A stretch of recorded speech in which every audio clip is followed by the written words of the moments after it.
So I grew up with my mom and my older sister, and usually it was just the Three Musketeers. And sometimes there was a guy around, whether it be my mom's husband or someone else. And so I grew up with a lack of stability, but lots of love and lots of unhealthy choices. There was lots of family patterns that were repeated over generations, and I ended up repeating a lot of those same unhealthy patterns. Well, I grew up in a divided, kind of difficult, stressful home. My parents were divorced when I was 6 years old. My dad was a abusive alcoholic, and so it was fairly traumatic when I was a kid. I have an older brother and a younger brother, and we all were pretty tight when we were younger, trying to survive essentially at a young age. In middle school, I discovered pornography, and that became a huge addiction for me. I also dabbled in drugs when I was 15 or so, and that lasted off and on until I was 18. I was in an unhealthy relationship for about 2 years there, and in fact, when I moved out of the home right after high school, I moved in with my girlfriend at the time. My older sister and I, when we were 4 and 6, would walk across a really busy road in Gladstone and go to church by ourselves. And we weren't sure why we really liked it or wanted to, but we knew that it was positive. Getting into our late teens, just went to churches here and there just because we felt like it was something positive that we could enter into our lives. We were still following the same broken patterns. We were still finding and looking for validation in all the wrong places, and we still clung together. Finally, my sister's coworker invited us to her church in Northeast Portland, and we decided we would go, and we went. I remember walking in, and that was free.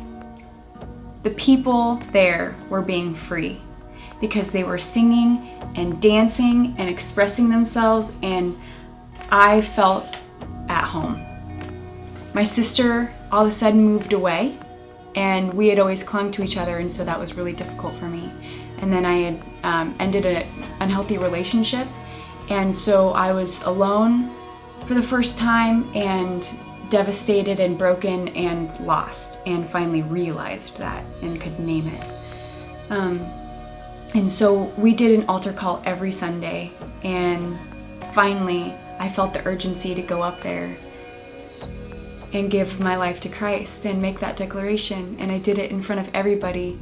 And then that day I changed. I ended up moving to Gresham and going to Mount Hood Community College, and while in college I started going to a church out there called East Hill. The pastor there made the word come alive, and so I was baptized and saved at 19. I later moved to Corvallis to go to Oregon State University, go Beavs, and while there I decided ultimately, because my life I thought was going so well, I didn't really need Christ anymore. All the things that I said I never would do again, I started doing again, and completely walked away from God altogether. I got into another unhealthy relationship, which I said I never was going to do again. Eventually, I broke it off and realized that I needed to come back to God. He had been knocking on the door for a long time.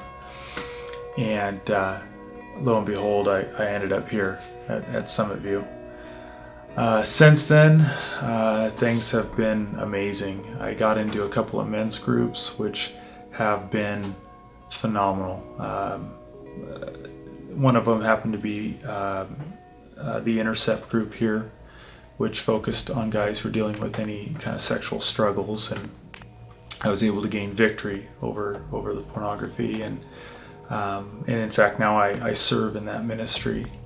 So we met a couple years ago at my cousin's birthday party, and we courted for about a year, and August 29th we celebrated 1 year of marriage, and it's certainly been the greatest year of my life. Freedom is not having anything to hide. Freedom is knowing who you are in Christ. What I was stuck in was actually my own little jail cell.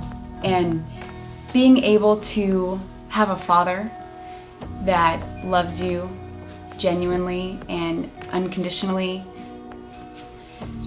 that's freedom. If I've ever felt it, that's freedom. There's too many things that have happened in my life and in Jen's life, and then certainly our lives together, to be mere coincidence. God has done some amazing, miraculous things in our lives, and I'm just so thankful for Him and for you.